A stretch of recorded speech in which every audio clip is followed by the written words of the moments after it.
Medyo na-shock. Paano yung nipples, ganyan-ganyan. Sabi ko, pwede ba yun? Pero knowing FHM and Doc Marlon, so there's nothing to worry about. Actually, gusto ko yung shoot. Kasi takip naman ng mga dapat takpan. And facial expression here is angelic lang, mukhang inosente lang. Yung itsura lang ang mukhang kasi mukha kang wala, gold lang eh. So yun lang, siguro dun sila na-shock. Pero for me, it's okay. I'm very comfortable with my sexuality. So.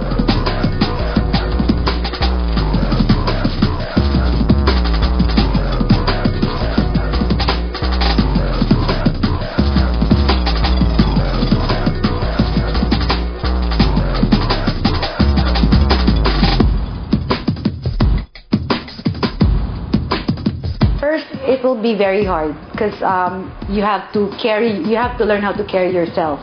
And besides that, you're gonna have bruises for the first 2, 3, 4 weeks. It depends kung fast learner ka or hindi. Pero for me, since I like dancing, and then when I heard that there's a pole dancing class, I took it. I had a pole installed in my house so I could practice by myself.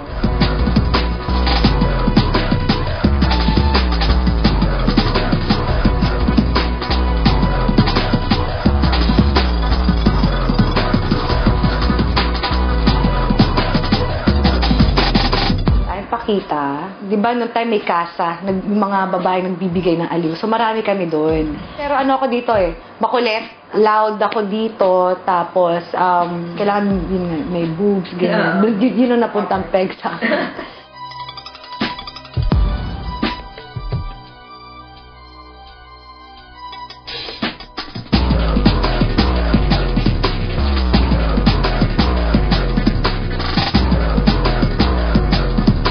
Recently, nagbabasa rin ako ng books.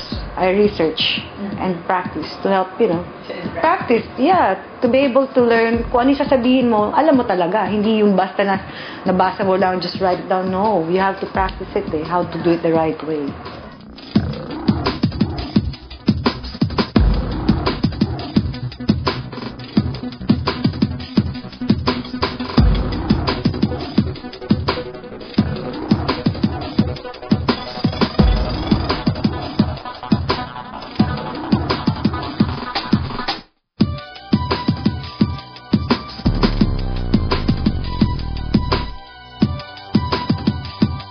Nako, syempre may machismo yan. Size doesn't really matter. It's how you perform.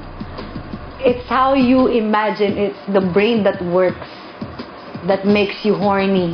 And it's how you touch, how you kiss. You have to have feelings to be able to connect. You know what I'm saying? We'll get more into that when it's time to write the column already.